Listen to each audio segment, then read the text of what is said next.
Bismillahirrahmanirrahim. Assalamualaikum warahmatullahi wabarakatuh. Perkenalkan, nama saya Refsi Monika dari Teknik Informatika 17A STT Bandung. Di sini saya akan mempresentasikan sebuah bisnis project yang berjudul aplikasi pemesanan tiket kereta api online. Nah, di sini saya akan menjelaskan 3 bagian. Yang pertama, tentang bisnis project.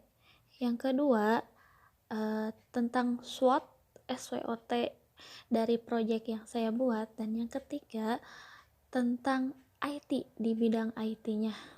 Yang pertama, tentang bisnis project atau alur bisnis. Nah, aplikasi pemesanan tiket kereta api online adalah sebuah aplikasi yang dirancang untuk para user agar dapat memesan tiket kereta api dengan mudah. Cara kerjanya, user tinggal masuk ke aplikasi web. Tentunya harus login dulu kan. Nah, setelah itu memilih tempat stasiun kereta api. Misalkan mau memesan tempat stasiunnya yang di Kiara Condong. Pilih yang di Kiara Condong. Setelah itu pilih tujuan dan kelas, karena di sana ada beberapa kelas, ada kelas 1, kelas 2, kelas 3 dan seterusnya. Setelah pemesanan selesai, user membayar harga tiket dengan cara ditransfer. Jadi setelah selesai memesan tiket, maka akan muncul harga yang harus dibayar oleh user dengan cara ditransfer ke nomor rekening yang telah tertera atau disediakan dari aplikasi. Jika semua transaksi selesai dan disetujui, maka user akan mendapatkan barcode yang nantinya akan di-scan di stasiun yang telah ditentukan. Jadi, barcode itu berbasis online. Setelah verifikasi pembayaran, maka user akan mendapatkan barcode dari handphone. Jadi user nggak usah ngambil-ngambil kertas tiket atau apapun itu, tinggal menunjukkan layar handphone ke barcode yang akan di-scan di tempat stasiun yang telah kita pilih. Nah, itu tentang alur bisnis projectnya. Nah, yang kedua, setiap project pasti kita akan mendapatkan SWOT. Harus menganalisis SWOT atau strength, kekuatan, weakness, kelemahan, opportunities, peluang, dan threats adalah ancaman. Nah, analisis SWOT itu mengatur kekuatan, kelemahan, peluang, dan ancaman utama dalam daftar yang terorganisir dan biasanya disajikan dalam bilah kisi-kisi yang sederhana. Nah, di sini akan dijelaskan dulu tentang SWOT itu apa. Nah, yang pertama, strength dan weakness, kekuatan dan kelemahan adalah berasal dari internal perusahaan. Jadi, hal-hal yang dapat dikontrol dan dapat diubah.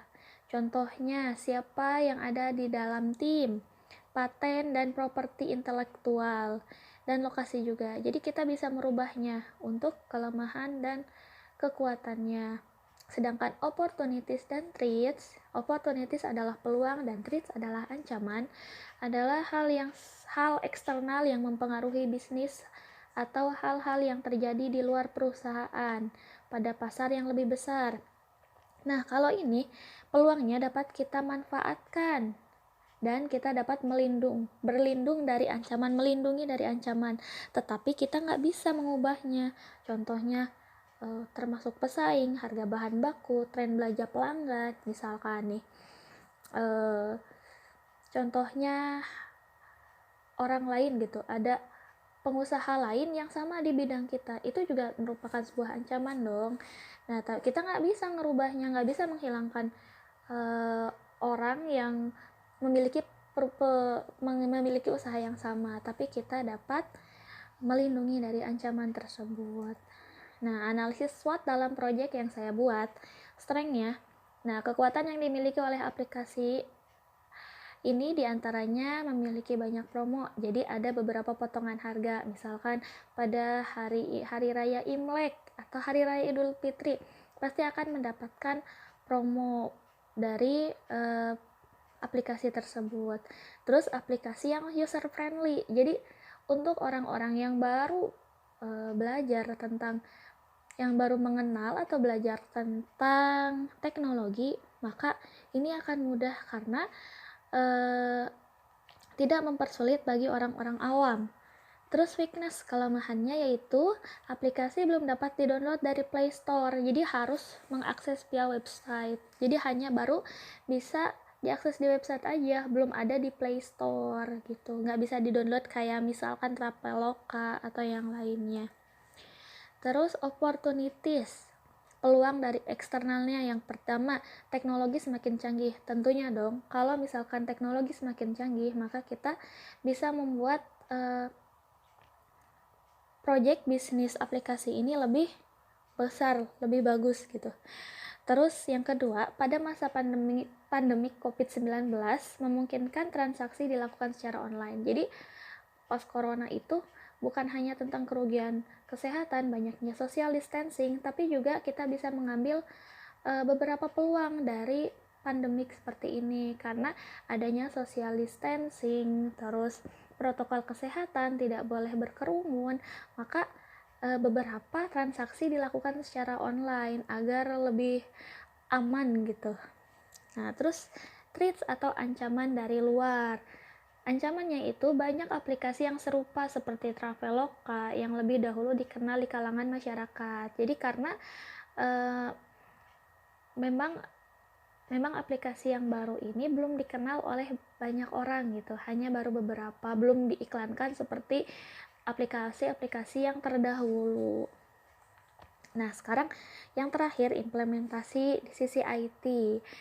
Dibuatkan sebuah aplikasi berbasis web yang mempermudah para pengguna dalam melakukan pemesanan tiket kereta api. Jadi, kenapa harus ada analisis di bidang IT-nya? Karena teknologi itu semakin canggih dan para masyarakat itu semakin kenal dengan yang namanya teknologi. Siapa sih yang nggak kenal gitu. Jadi rakyat atau bukan rakyat sih, maaf. Jadi orang-orang itu pasti lebih mudah gitu dalam memesan sebuah tiket kereta api. Itu saja, mungkin itu saja. Mohon maaf banyak kekurangannya. Terima kasih. Wassalamualaikum warahmatullahi wabarakatuh.